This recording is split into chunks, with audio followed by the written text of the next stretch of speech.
So, what happens in a default or a loan extension?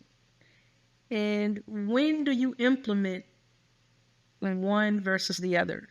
Yo, this is a question of about, I don't want to say like, I think this is the answer lies in the character of the borrower, right? Do you exercise your, remember, all of these are options that are available to you as a lender that has been placed inside of your promissory note and your mortgage. These are options for you to extend. And you don't have to if you don't want to. And so loan extensions are for good borrowers.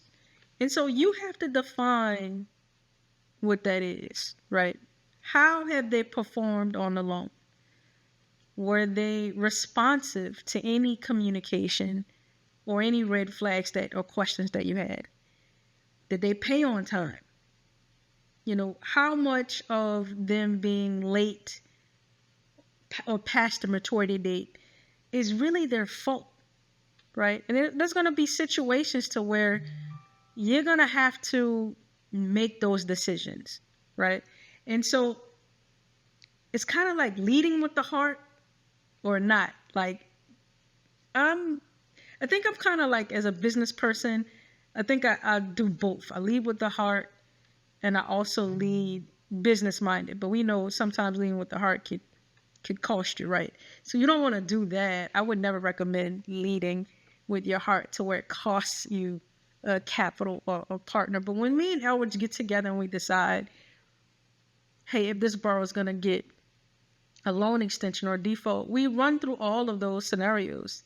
Did they communicate with us? Did they let us know beforehand? Have they paid on time? What is the cost of their relationship? Have we done business with them before? What's the likelihood of us continuing to do business with them in the future? Do we even want to have a relationship, a working relationship with this particular borrower in the future? Have they heeded any of our warnings when we say, this is not going right. This is not how this goes. You know, in our experience, this is what can happen. You know, all that kind of stuff. Are they argumentative during these phone conversations or these attempts to communicate? Are they argumentative in the emails? You know, so those are the things I can tell you. If you are like that, more than likely we're not going to exercise the loan extension. If it's nothing to do with you, say for instance, they have the deal at the title company and they're getting ready to close, but for some strange reason, the lender who's trying to refinance us out keeps pushing it back. Those are things that we consider, right? Now, so in this situation, they say for instance,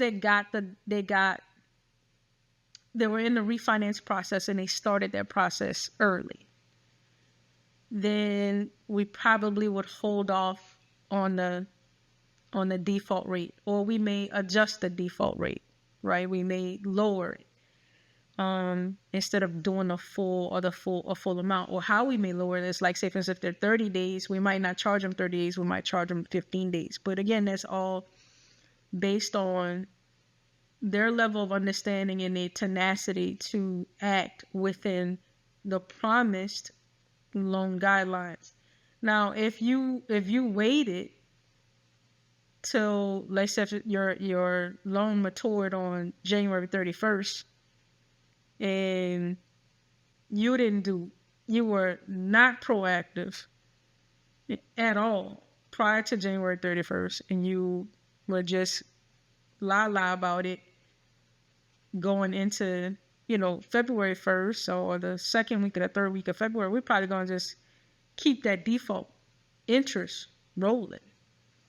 So again, you have to determine, and these things you'll learn along the way. You'll define who your good borrower is and who you don't want to extend that relationship with.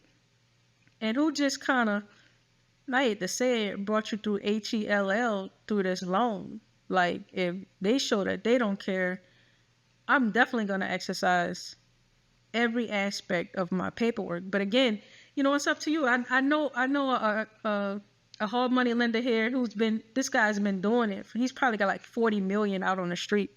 He says he never exercises his default. He doesn't implement it. He just put it in, and he charged 35%.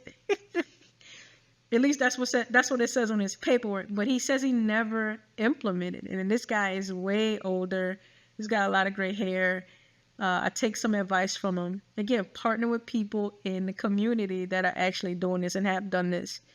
You can cut your learning curve so quickly, because the experiences that you are facing, they have already gone through, and they've refined their process according to their experience. And so you can actually curtail or adopt some of their processes without having to go through the fire, so to speak. But you're going to have to define what's a good borrower to you, what's not, and then you're going to have to lead with those kind of decisions. I know a lot of you legalese out here, you guys are just going to go ahead and exercise the paperwork, and that's perfectly okay. That's okay. That's okay if you exercise your your document.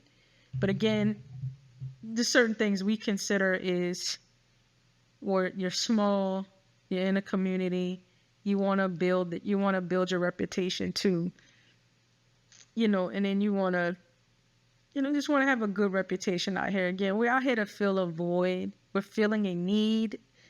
And so we want to come in like that. I'm not saying you should always have this superhero cape on, but you are filling a need, and you do need borrowers to grow. It doesn't work if you don't have borrowers, right? And so we understand the pressures of building that relationship, but it doesn't have to be, I'm not saying you gotta lose money. Whatever you do, do not